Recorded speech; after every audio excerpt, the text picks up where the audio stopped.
왕이 하사한 전설의 검, 듀란달이라는 검이 있었습니다. 그것은 프랑크 왕국의 왕 카를로스 대제가 유명한 12기사단의 전설적인 기사이자 이 기사단의 리더와도 같았던 롤랑이라는 기사에게 하사한 검입니다. 이 듀란달이라는 검은 단단하게 지속되다라는 말 뜻을 담고 있습니다. 근데 실제로도 이 검이 칼자루에서 절대 빠지지 않고 무엇이든 한 번에 벨 수 있는 파괴적인 위력을 자랑했다고 합니다. 이 검은 말을 단번에 벨 수 있을 정도로 강했고, 이 롤랑이라는 기사가 죽기 직전에 이 검을 빼앗길 위험에 처했을 때 이 검을 다른 사람에게 넘겨줄 수 없어서 바위를 내려쳤는데 바위가 깨졌다는 그런 전설이 또 내려옵니다. 롤랑은 이 검으로 수많은 전투에서 승리를 거두었습니다. 우리에게도 하나님께서 이와 비교할 수 없는 파괴적인 위력을 자랑하는 모든 죄악을 물리칠 수 있는 검을 우리에게 주셨습니다. 에베소서 6장 17절에 있는 말씀을 제가 읽도록 하겠습니다. 함께 읽을까요? 구원의 투구 시작. 구원의 투구와 성령의 검 곧 하나님의 말씀을 가지라. 아멘. 오늘 이 말씀 다 잘 아시는 말씀이고 말씀을 가지고 말씀을 잘 봐야 되는구나라는 교훈에 이르겠지만은 이에 대한 동기를 얻고 이 말씀에 또 깊이 담겨져 있는 의미들을 우리 마음 가운데 새기고자 합니다. 오늘의 본문 에베소서 6장 10절에서 18절에 있는 말씀을 읽도록 하겠습니다. 끝으로 너희가 주 안에서와 그 힘의 능력으로 강건하여지고 마귀의 관계를 능히 대적하기 위하여 하나님의 전신 갑주를 입으라. 우리의 씨름은 혈과 육을 상대하는 것이 아니요 통치자들과 권세들과 혈과 육을 상대하는 것이 아니요 통치자들과 권세들과 이 어두움의 세상 주관자들과 하늘에 있는 악의 영들을 상대함이라. 그러므로 하나님의 전신 갑주를 취하라. 이는 악한 날에 너희가 능히 대적하고 모든 일을 행한 후에 서기 위함이라. 그런즉 서서 진리로 너희 허리띠를 띠고 의의 호심경을 붙이고 평안의 복음이 준비한 것으로 신을 신고 모든 것 위에 믿음의 방패를 가지고 이로써 능히 악한 자의 모든 불화살을 소멸하고 구원의 투구와 성령의 검 곧 하나님의 말씀을 가지라. 모든 기도와 간구를 하되 항상 성령 안에서 기도하고 이를 위하여 깨어 구하기를 항상 힘쓰며 여러 성도를 위하여 구하라. 아멘. 여러분 잘 아시는 하나님의 전신갑주에 대한 말씀입니다. 근데 이 말씀이 어떻게 시작하고 있죠? 노란색으로 어떻게 기록되어 있습니까? 끝으로. 이 하나님의 전신갑주에 대한 말씀은 이 에베소서 책의 결론입니다. 왜 이 말씀으로 결론을 지어야 했는가? 그 배경을 우리가 좀 잠깐 살펴보겠습니다. 이곳이 에베소 지역입니다. 도시죠. 에베소란 도시는 로마 제국에서 네 번째로 큰 도시로 인구가 약 25만 명의 매우 큰 도시였습니다. 이 도시는 항구 도시였고 아시아와 유럽을 잇는 그 중간 지점에 위치한 도시였습니다. 항구였기 때문에 이 지역에는 얼마나 다양한 사람들이 있었겠습니까? 이 지역은 국제 도시로서 아주 유명한 곳이었습니다. 이곳은 정치적, 상업적, 종교적 중심지였습니다. 이곳에는 로마 황제를 숭배하는 신전이 2개가 있었고요. 이교 신을 숭배하는 신전이 15개 이상이 있었습니다. 대형 경기장, 극장, 그리고 공중 목욕탕들이 아주 많았습니다. 그리고 이곳은 문화 유행의 중심지였습니다. 마술과 조각 예술이 아주 유명했습니다. 이렇게 다양한 사람들이 있다 보니 이곳은 부도덕과 미신으로 악명을 날린 곳이었고 또 범죄자의 소굴로도 유명했다고 합니다. 당시 에베소가 이런 활기 있는 모습을 가진 도시였습니다. 우리가 잘 아는 에베소 교회는 이런 환경 속에서 세워졌고 이런 환경 속에서 에베소 교인들이 신앙생활을 하고 살아갔습니다. 이 교회는 다양한 사람들이 있었어요. 유대인과 이방인들이 있었고요. 아시아인과 유럽인들이 있었습니다. 그리고 노예와 자유인들이 있었습니다. 이보다 더 다양한 사람들이 모인 교회는 없었을 것 같습니다. 우리가 이 교회를 상상해 보면 참 여러 가지 일들이 있었을 것 같습니다. 여러 가지 또 좋은 점들이 있는가 반면에 또 여러 가지 문제들도 있었을 것 같습니다. 그런데 이 모든 사람들이 그리스도를 개인의 구주로 받아들임으로 인하여서 에베소 교회라는 한 공동체 안에 있게 되었습니다. 당시 에베소에서는 이들에 대한 그 도시 이교도들의 공격이 아주 많았습니다. 첫째로는 이들이 어떤 공격을 당했냐면 황제와 이교 신 숭배에 참여하지 않음으로 인하여서 그들은 유일신이신 하나님을 믿고 있었지만 오히려 무신론자라는 비방을 받았습니다.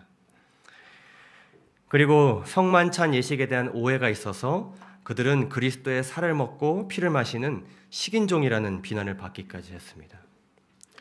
그들은 어떻게든 그들의 법적 지위를 빼앗고 사회적으로 고립시키고자 아주 많은 노력을 하였습니다.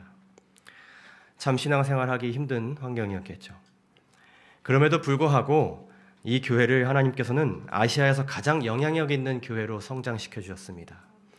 그리고 이러한 교회의 성장을 위해서 사도들의 많은 헌신과 노력이 있었고 또 성도들의 인내와 노력이 있었습니다. 우리가 이번 주 교과에 살펴봤던 본문이죠. 사도행전 20장 일부를 좀 읽어드리도록 하겠습니다.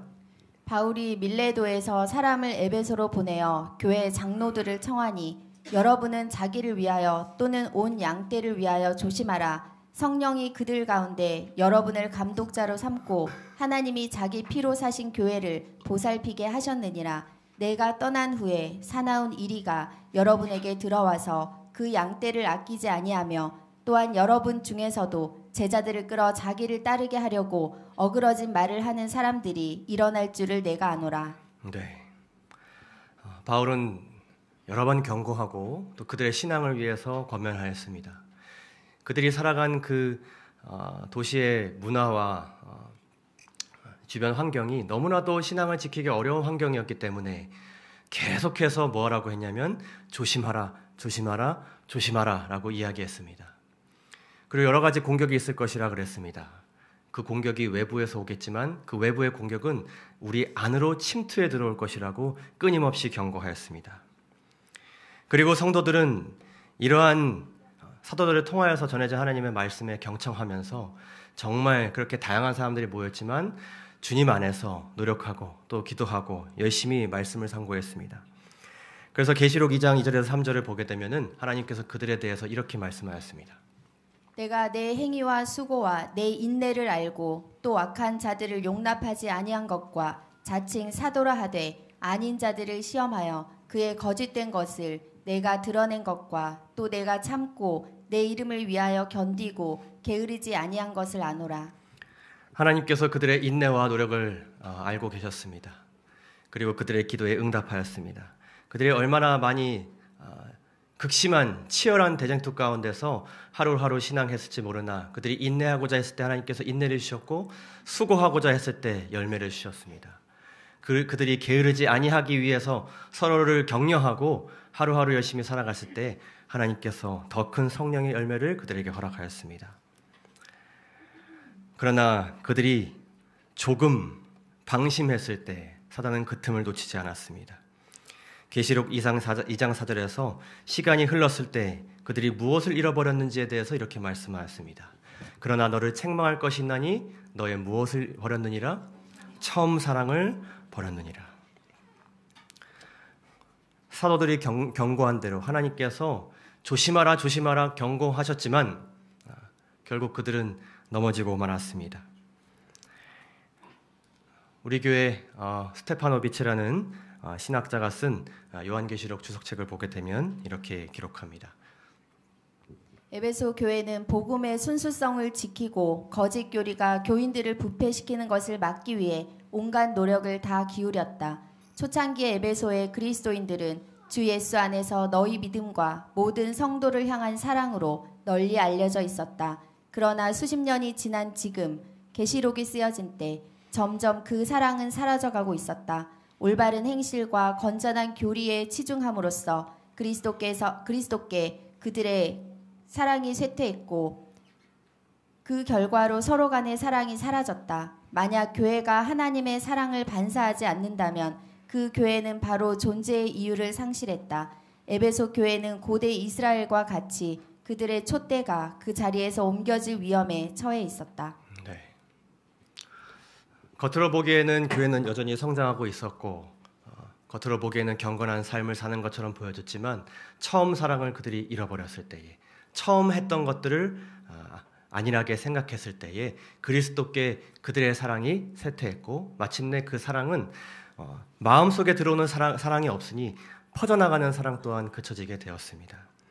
그래서 바울은 성도들의 구원과 복음 전파를 위해서 성도와 그리스도 사이에 그리고 성도와 성도 사이의 분열을 반드시 막아야 했습니다.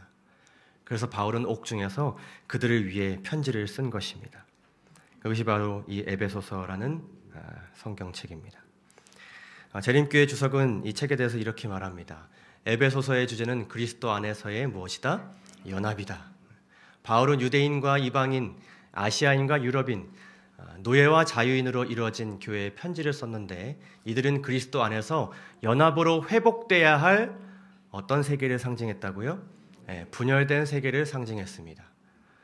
유럽인과 아시아인은 분열되어 있었습니다. 거리를 두고 살아갔습니다. 유대인과 이방인 절대로 서로 넘을 수 없는 장벽이 그들 사이에 있었습니다. 노예와 자유인, 신분이라는 장벽이 있었습니다. 그러나 이 분열된 세계를 하나님께서는 어떻게든 이 분열을 깨트리고 연합시키기 위하여서 이 에베소서 책을 주신 것입니다. 그곳에는 개인, 가족, 인종, 교회의 연합이 필요했다. 그래서 이 에베소서는 이 연합을 위해서 그리스도가 어떤 일을 해주셨는지에 대해서 이야기하면서 시작됩니다. 그분은 연합을 이루기 위해서 자신의 육체를 바치셨습니다. 에베소서 1장 10절에 있는 말씀입니다. 하늘에 있는 것이나 땅에 있는 것이 다 그리스도 안에서 통일되게 하려 하심이라. 2장 14절을 보시게 되면 그는 우리의 화평이신지라 둘로 무엇을 만드사 하나를 만드사 원수된 것 곧 중간에 막힌 담을 무엇으로 하셨다고요? 자기 육체로 하셨습니다. 목숨을 바치셔야만 했고 기꺼이 그분께서는 목숨을 바치셨습니다. 그분께서 목숨을 바치셨다는 것을 믿음으로 받아들인 자들이 자신의 그동안 살아오던 생활을 버리고 자신의 견해를 버리고 생각을 버리고 그들의 생각과 삶을 같이 함께 주님의 자녀로서 그리스도를 바라보게 되었을 때에 연합을 이루게 되었습니다. 그리고 에베소서는 분열을 막아야 하는 여러 관계들을 이야기합니다. 그리스도께서 어떤 관계들을 연합시키고자 그분의 육체를 바치셨는지에 대해서 이야기합니다. 첫째로 언급하는 관계는 그리스도와 인간의 관계입니다. 그분과 신자의 관계, 그리고 그분과 교회라는 공동체의 관계를 연합시키고자 그분은 목숨을 바쳤다. 그리고 이 연합된 공동체는 분열되지 말아야 하고 분열되지 않기 위해서는 무엇을 해야 되는지에 대해서 말씀하였습니다. 그리고 그 다음으로 중요한 것은 바로 사람과 사람의 관계였습니다. 에베소서에는 여러 관계들 가운데 여러 권면들이 주어졌습니다. 첫째로 유대인과 이방인, 그리고 교회의 지체와 지체의 관계를 이야기하였습니다. 그리고 여러분들 에베소서 보실 때에 왜 갑자기 이런 얘기가 나올까 하는 의아심이 드셨을 수 있습니다. 남편과 아내의 관계, 자녀와 부모와의 관계, 종과 상전의 관계. 이 관계는 그리스도 안에서 어떻게 돼야 됩니까? 연합되어야 되고 분열돼서는 안 되는 관계인 것입니다. 그리스도와 인간의 관계가 분열됨으로 인하여서 남편과 아내가 분열되고 부모와 자녀가 분열되고 종과 상전이 분열되면 하나님의 나라가 더 이상 그곳에 설 수가 없기 때문에 하나님께서는 이 관계들을 특별히 언급하셔서 말씀해 주셨습니다. 그리고 나서 주시는 말씀이 바로 이 전신갑주의 말씀입니다. 이 말씀은 연합의 분열을 막기 위해 쓰여진 편지의 결론이자 정점에 있는 에베소서의 하이라이트입니다. 요약이자 결론입니다. 다시 한번 제가 읽도록 하겠습니다. 끝으로 너희가 주 안에서와의 그 힘의 능력으로 강건하여지고 마귀의 간계를 능히 대적하기 위하여 하나님의 전신갑주를 입으라. 우리의 씨름은 혈과 육을 상대하는 것이 아니요 통치자들과 권세들과 어둠의 세상 주관자들과 하늘에 있는 악의 영들을 상대함이라. 그러므로 하나님의 전신갑주를 취하라. 이는 이 악한 날에 너희가 능히 대적하고 모든 일을 행한 후에 서기 위함이라. 네. 여러분, 이 전신갑주 취하라는 명령, 그것은 먼저 개인에게 주신 명령이기도 하지만 이것은 군대로서 결성된 우리, 이 공동체에게 주신 명령이자 사명입니다. 그래서 18절을 보시게 되면은 6장 18절을 보시게 되면 여러 성도를 위하여 구하라는 그런 말씀을 하셨습니다. 그러니까 이 전신갑주를 취하는 것은 우리가 함께 취해야 되는 것이죠. 못 취하는 사람이 있으면은, 결심이 조금 흔들리는 사람이 있으면 그 사람이 이 전신갑주를 온전히 취할 수 있도록 기도하라는 것입니다. 개인이 취하는 것이 아니라 함께 주님의 군대로서 이것을 같이 취하라는 말씀이므로 우리가 이해할 수 있습니다. 그래서 선과 악의 대쟁투를 누구의 싸움이라고 이야기했습니까? 우리의 싸움이라고 이야기했습니다. 이건 우리 모두의 싸움입니다. 저 사람의 대쟁투, 나의 대쟁투가 아니라 이것은 우리의 대쟁투입니다. 이 싸움은 우리가 하나님의 군대로서 하나님께서 적으로 지정하신 대상을 대적하는 싸움입니다. 근데 사람들이 계속 누구랑 싸우고 있냐면 엉뚱한 사람들과 싸우고 있는 것입니다. 혈과 육들과 싸우는 것입니다. 이방인들이 계속 누구랑 싸워요? 유대인들이랑 싸워요. 남편이 계속 누구랑 싸워요? 아내랑 싸워요. 자녀와 부모가 계속 싸워요. 종과 상전이 그리스도 안에 있다고 말은 하지만 계속 뭐예요? 다퉈요. 지체와 지체가 계속 뭐예요? 싸워요. 제가 이 말씀을 준비하면서 예전에 우리 3040반에서 무엇을 했냐면은 부부교육 세미나를 했습니다. 부부 관계를 위한 귀중한 말씀들을 우리가 들었어요. 근데 이러한 행사도 우리가 대쟁투적인 시각으로 바라봐야겠다는 생각을 하게 되었습니다. 그렇게 생각을 해보니 우리가 이 교회 안에서 다양하게 함께 진행되는 모든 것들이 얼마나 귀중한 모임이고 또 그러한 시간인지를 다시 한번 깨닫게 되었습니다. 1863년 남북전쟁 당시 게티즈버그 전투, 그 유명한 전투에서 북군보다 남군이 좀 더 유리한 위치에 있었습니다. 더 수가 많았고 더 유능한 군인들이 많이 있었습니다. 전략가들이 있었고요. 그러나 이 남군의 가장 큰 문제는 무엇인가 하면은 이 지휘관들 사이의 의견이 일치되지가 않는 것이었습니다. 너무 유능하고 경험한 사람들이 많다 보니까 다 자신의 주장만을 하는 것이 너무 큰 문제였어요. 전쟁이 시작되고 대장인 리 장군, 로버트 리 장군은 결정적인 공격을 감행하기로 결정합니다. 그런데 일부 장군들이 이 결정에 대한 의구심을 가짐으로 인하여서 이 결정에 늦게 협력하게 되었습니다. 이로 인해 공격이 지연되었고 남군의 전략에 분명하지 않게 되었습니다. 전투의 셋째 날 리 장군은 대규모 돌파 작전을 명령했습니다. 이는 북군의 강력한 방어선을 뚫으려는 시도였지만 남군 지휘관들 간의 분열과 전술적 오류로 인하여서 대실패로 끝나게 되었습니다. 이러한 분열과 의사소통 부족은 남군의 게티즈버그 전투에서의 패배를 크게 촉진했다고 기록합니다. 하나님께서 군인인 우리들을 하나님께서 군대로 모으셨습니다. 그렇기 때문에 우리가 해야 되는 것은 무엇인가 하면은 마음을 모으고 뜻을 모으고 온 정신을 합쳐서 함께 하나님의 전신갑주를 취하는 것입니다. 그래서 이 전신갑주의 무기들은 그분의 군대에 주신 보구이자 무기입니다. 간단하게 살펴보겠습니다. 그런즉 서서 진리로 너희 허리띠를 띠고 의의 흉배를 붙이고. 진리가 누구이십니까? 요한복음 14장 6절에서 내가 곧 길이요 진리라고 예수님께서 말씀하였습니다. 그리고 요한복음 17장 17절에서는 아버지의 말씀이 진리라고 말씀하였습니다. 당시의 군복은 허리띠가 없으면 모든 옷들이 이렇게 양옆으로 이렇게 퍼지는 구조의 갑옷이었습니다. 그래서 허리띠는 어떤 역할을 했냐면 그것을 이렇게 딱 묶어서 움직이지 않도록 고정하는 역할을 했습니다. 진리는 우리가 흔들릴 때 잡아주는 역할을 해주는 그런 하나님의 은혜가 담겨진 주님의 말씀입니다. 의의 흉배는 무엇일까요? 흉배는 무엇을 보호하죠? 심장을 보호합니다. 가장 중요한 것을 보호합니다. 의는 예수 그리스도의 의를 가리킵니다. 그분의 순종과 희생을 통하여서 우리는 완전한 의로움을 얻게 되었습니다. 주님의 공로가 우리의 심장을 지켜줍니다. 이어서 말씀하십니다. 평안의 복음에 예비한 것으로 신을 신고. 좋은 신을 신으면 우리는 어디든 걸어갈 수 있습니다. 평강의 왕이신 예수님께서 우리에게 어렵지만 괜찮아, 문제가 있지만 괜찮아, 고난과 한계와 실패와 죽음이 앞에 있지만 내가 너희를 구원하고 구원해 줄 거야라는 그 말씀이 우리 마음 가운데 평안의 열매를 맺게 해서 우리가 그 신을 신고 어디든 걸어갈 수 있게 해주십니다. 모든 것 위에 믿음의 방패를 가지라고 말씀하였습니다. 이로써 능히 악한 자의 모든 화전, 곧 불화살을 소멸시킬 거라고 말씀하십니다. 사탄이 여러 가지 종류의 화살들을 우리에게 쏩니다.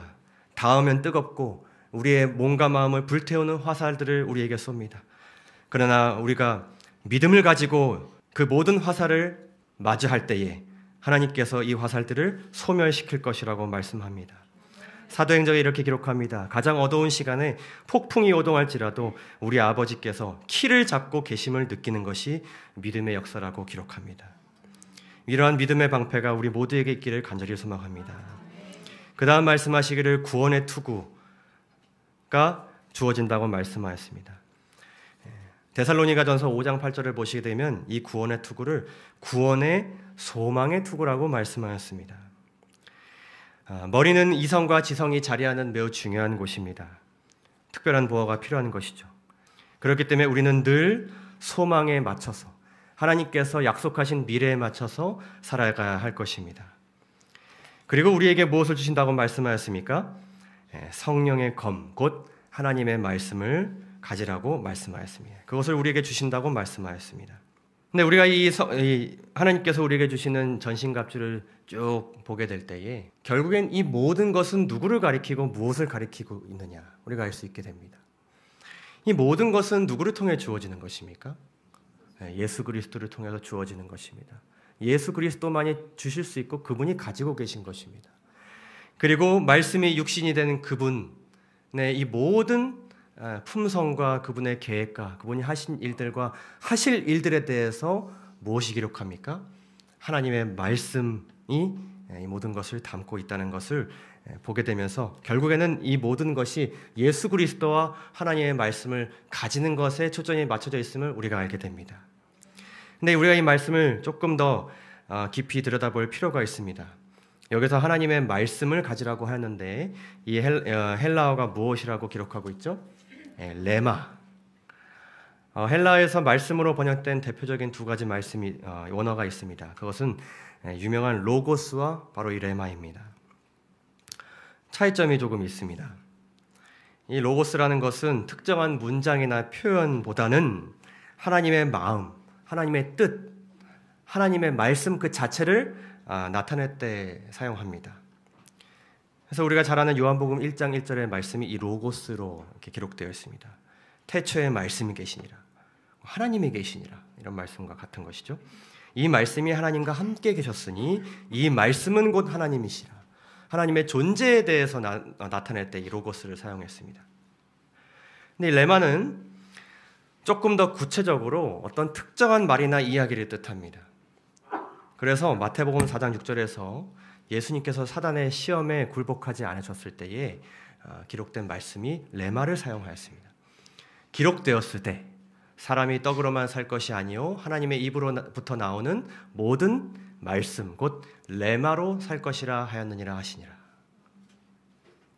그러니까 이 말씀은 예를 들면 우리가 로고스로 대쟁투를 대한다 그러면 하나님의 마음과 뜻과 품성을 우리 마음에 품고 대쟁투에 맞선다. 이렇게 우리가 생각할 수 있겠습니다.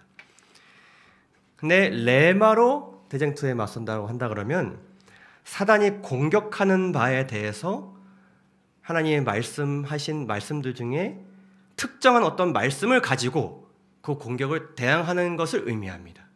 예전에 제가 알았던 한 청년이 저를 태워 어디로 가는 것을 태워줬는데 제가 휴지가 필요해서 양해를 구하고 이렇게 앞좌석에 있는 이렇게 여는 것, 그 수납 공간을 제가 열어보게 되었는데 그 안에 작은 성경이 이렇게 있는 것입니다. 너무나도 깨끗하고 번쩍번쩍한 성경이 한 권 있는 것입니다.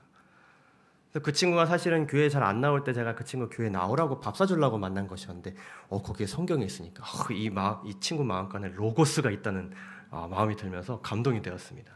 그래서 제가 그 친구에게 성경을 가지고 다니는데 이렇게 얘기했더니 그 친구가 얘기하기를 운전할 때 거기에 성경을 넣어놓으니까 마음이 아주 평안해. 하나님이 함께 하시는 느낌이야. 그래서 성경을 가지고 다닌다고 얘기했습니다. 그러니까 우리가 로고스를 먼저 마음에 새겨야 되지만 또 우리가 무엇을 알아야 됩니까? 하나님의 레마를 알아야 되는 것이죠. 이것은 성경 연구에 대한 중요성을 하나님께서 강조하신 것입니다. 말씀이 정확하게 어떻게 기록되어 있고 진리가 무엇이며 사탄의 공격이 어떠한 방식으로 이루어지고 이 공격에는 어떻게 우리가 맞서야 되고 저 공격에는 어떻게 맞서야 돼야 되는지에 대해서 우리가 말씀을 통해서 그것을 알아야 된다는 것을 우리에게 말씀하고 계십니다. 근데 에베소서 전체 주제를 보게 되었을 때 이것을 우리가 어떻게 해야 된다고요? 개인적으로도 해야 되지만 어떻게 해야 된다고요? 함께 전신갑주를 취하고 그 마귀의 계계에 우리가 대응하기 위해서 누구와 함께 이것을 해야 된다는 것일까요? 바로 공동체가 이것을 함께 해야 된다는 것을 말씀하고 있습니다. 그래서 우리가 함께 성경을 연구하는 것은 일종의 뭐와 같아요? 군사연합훈련과 같습니다. 그러나 우리가 싸우는 싸움은 세상이 이해하는 싸움과는 다릅니다. 세상에서는 훈련을 열심히 하면 이길 확률이 높아지지만 우리는 훈련에만 매진하면 반드시 이기게 되어 있습니다. 우리가 함께 하나님의 말씀을 깊이 봄으로 그분의 전신갑주를 다 함께 장착하여 용기 있게 주님의 군대로서 함께 세상에 나아가게 되기를 간절히 소망합니다. 우리는 이것을 위해서 그리고 제7회 안식일 예수재림교회는 우리가 함께 하나의 공부를 하고 있습니다. 이것은 재림 성도들이 함께 성령의 검을 가지는 운동입니다. 이 교회가 이것을 오랫동안 지속해왔습니다. 여러분들이 이 공부에 참여한다는 것은 그런 의미입니다. 함께 대쟁투에 맞서는 그 운동에 여러분들이 참여하는 의미가 담겨져 있습니다. 그리고 우리가 함께 해나가려는 바로 이것도 그러한 의미를 우리가 하는 것입니다. 우리가 온전히 군대로서 함께 그리스도 안에서 연합하고 하나님께 지정하신 그 적에게 우리에게 맞설 때에 온 세상의 복음으로 하나님의 영광을 드러낼 수 있다는 것을 모두 기억하게 되시기를 간절히 소망합니다. 여러분 이 운동에 이 훈련에 모두 적극적으로 참여하게 되시기를 또한 간절히 소망합니다. 우리가 이러한 마음을 가지고 함께 연합 훈련에 매진하게 될 때 하나님께서 어떠한 역사를 이루시는가? 여기에 오직 성경의 정신을 세상에 선포했던 마틴 루터가 있습니다. 각 시대의 대쟁투를 보게 되면 이렇게 기록합니다. 강력한 원수들이 온 힘을 합하여 개혁파의 신앙을 뒤집어 엎으려 하고 무수한 칼이 칼집에서 뽑혀지려 할 때에 루터는 다음과 같이 기록하였다. 사단은 분노를 나타내고 있다. 그러나 우리는 믿음과 기도로서 담대히 하나님의 보좌 앞으로 나아가라고 사람들을 권할 것이다. 그리하면 원수들은 하나님의 성령으로 말미암아 정복되어 잠잠하게 될 것이다. 우리에게 가장 필요하고 급한 것은 기도이다. 사람들로 하여금 그들이 지금 사단의 칼날 아래 있다는 것과 사단이 분노하고 있다는 것을 알려주고 기도하게 할 것이다. 그 후에 개혁파의 선우들이 연맹을 조직하려 하였을 때 다시 루터는 이 싸움에 사용되어야 할 무기는 오직 성령의 검뿐이라고 밝히 말하였다. 종교개혁이 루터로 인해 시작되었고 사람들이 처음 사랑을 가지기 위해서 노력했을 때에 주변 유력한 사람들이 루터에게 제안했습니다. 방법적인 것들을 제안했습니다. 그러나 루터는 이 싸움에서 우리가 이길 수 있는 방법은 유일하게 무엇을 가지는 것뿐이라고요? 오직 성령의 검, 곧 하나님의 전신갑주, 말씀에서 우리가 얻을 수 있는 그 보호구와 장비를 얻는 것뿐이라고 루터는 열심히 외치고 또 외쳤습니다. 이러한 오직 성경의 정신이 시작되었던 독일 땅에 전쟁이 있게 되었습니다. 덩그러니 루터상만 서 있는 그곳에 총칼이 난무하는 가운데 도시는 폐허가 되었습니다. 종교개혁의 나라, 루터의 나라는 히틀러의 나라가 되어서 온 세상의 조롱을 받았습니다. 1945년 5월 23일 제2차 세계대전에서 패전국이 된 독일은 당시 소련, 러시아군이 진주한 동독, 그리고 서방 연합군이 진주한 서독으로 이렇게 나뉘어지게 되었습니다. 마치 북방 이스라엘과 남방 유다, 그리고 남한과 북한처럼 된 것입니다. 60년대부터 국제적 냉전 기류에 있었던 두 나라 사이에는 엄청난 경쟁과 대결 구도가 형성되었습니다.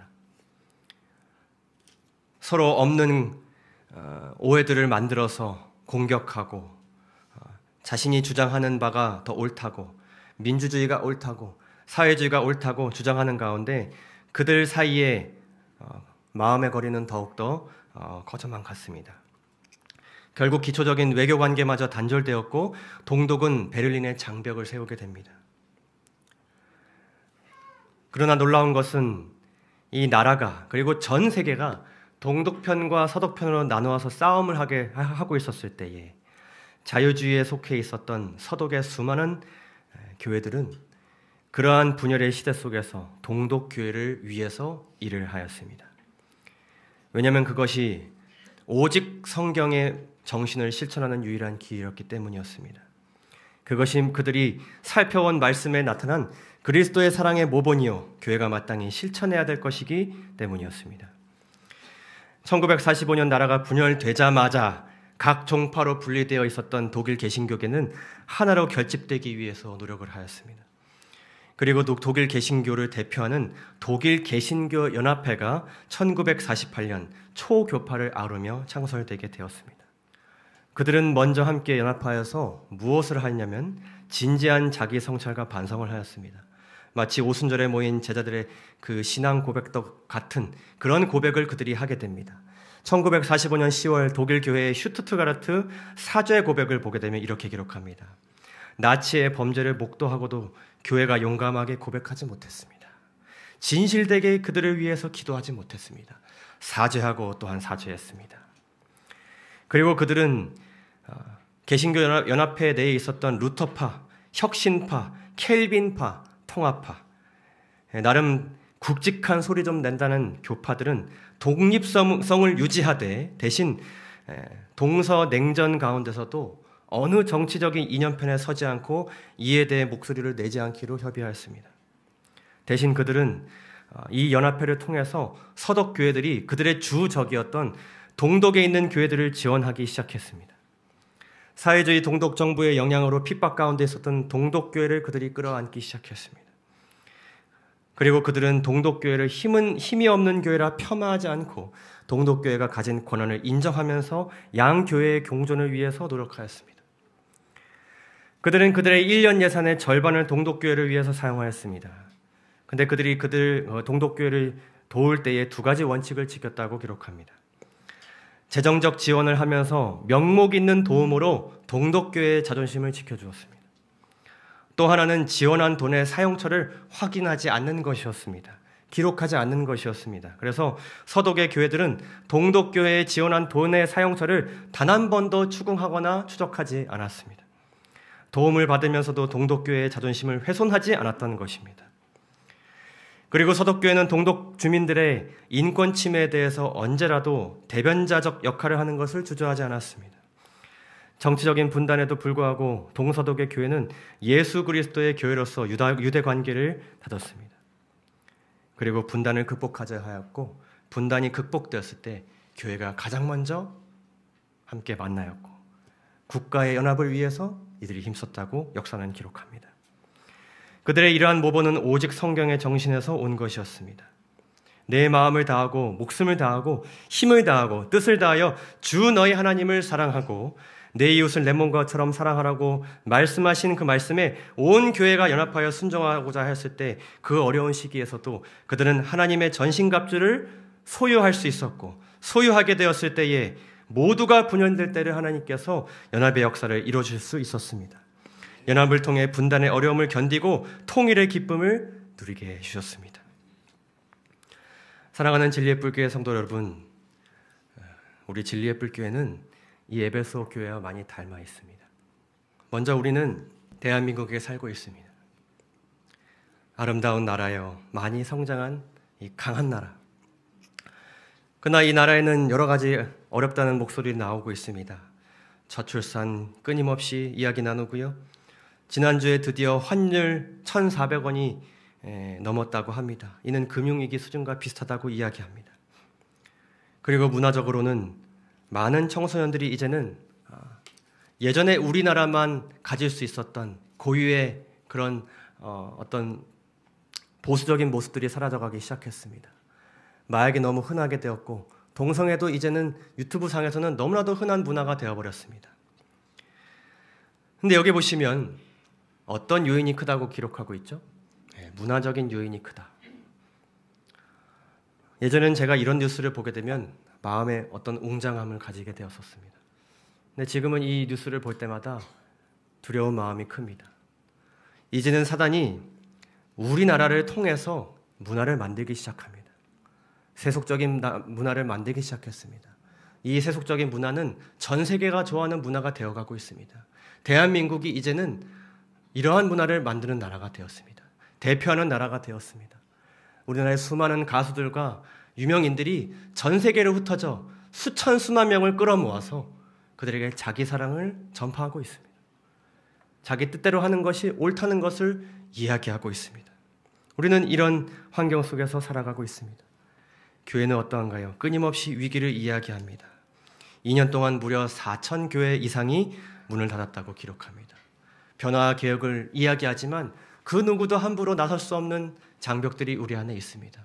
한계가 있습니다. 그런 가운데 이 교회는 오직 성경의 정신과 무엇보다 처음 사람의 경험이 가득한 교회입니다. 이곳에서 오신 분들은 수많은 종파에서 오셨고 수많은 배경 가운데 오셨습니다. 그러나 말씀 하나 바라보시고 그리스도 한 분 바라보시고 여러분 모두 나오셨죠? 처음 사랑 가지고 나오셨죠? 우리 교회는 이런 사랑을 가지고 밝은 빛을 가지고 나오시는 분들이 많기 때문에 전 이 교회가 참 너무 좋고 이 교회를 사랑합니다. 여러분들도 그러하시죠? 그러나 사단은 그러한 교회이기 때문에 어쩌면 이 교회를 먼저 무너뜨리고자 할 것입니다. 그래서 이 시점은 아직 계시록의 때가 오지 않은 지금 이 시점에서 에베소 교회 같은 우리는 에베소서의 말씀을 우리 마음 가운데 새겨야 할 것입니다. 에베소 교회에 하나님께서는 계시록의 말씀을 통해 이러한 말씀을 주셨습니다. 이것은 하나님의 전신갑주를 취하라는 말씀과 연결된다고 보여집니다. 그러므로 어디서 떨어졌는지를 늘 생각하고 회개하여 무엇을 가지라고요? 처음 행위를 가지라. 에베소인들이 해야 할 것은 그들의 처음 일을 함께 하기 시작하는 것이었다. 그들이 그리스도를 향한 그들의 처음 사랑을 재생시키는 일에 매진하게 된다면 올바른 행실이 따라오게 될 것이다. 그들이 다시 그리스도에 대한 처음 헌신으로 돌아오기 위해 힘을 다한다면, 마음을 모은다면 그들의 동료 인간을 향한 사랑은 그들 가운데서 넘치게 될 것입니다. 우리 교회의 이 에베소 교회의 역사가 일어나게 되기를 간절히 소망합니다. 마지막으로 사랑하는 우리 성도님들께 호소합니다. 만왕의 왕께서 목숨 바쳐 우리에게 하사하신 성령의 검과 하나님의 전신갑주를 취하는 연합훈련에 동참하시기 바랍니다. 그리고 이 훈련의 목적은 하나님의 군대를 흩어지게 만들고자 하는 사탄의 공격을 말씀의 힘으로 함께 대적하기 위함임을 꼭 기억하시기 바랍니다. 그리고 가장 중요한 것은 이 모든 훈련 과정과 우리의 전우들의 영성과 싸움을 위해서 기도해 주시기 바랍니다. 이 말씀은 이렇게 마쳐집니다. 모든 기도와 간구로 항상 성령 안에서 기도하고 이를 위하여 모든 인내와 누구를 위한 간구요? 성도, 곧 나의 동료 지체이자 전우를 위한 간구로 늘 깨어 있어라. 사랑하는 진리의 뿔교회 성도 여러분, 여러분 마음 가운데 하나님께서 전신갑주를 장착시켜 주심을 여러분 모두 믿으십니까? 하나님께서 사단의 어떤 공격이 있을지라도 그 모든 보호구와 무기들을 우리에게서 떠나지 않게 해주실 것을 여러분 믿으십니까? 앞으로 처음 사랑을 지키기 위하여 함께 노력할 때에 더 큰 성령의 역사가 있게 되기를 간절히 소망하면서 오늘 말씀을 마치도록 하겠습니다. 감사합니다.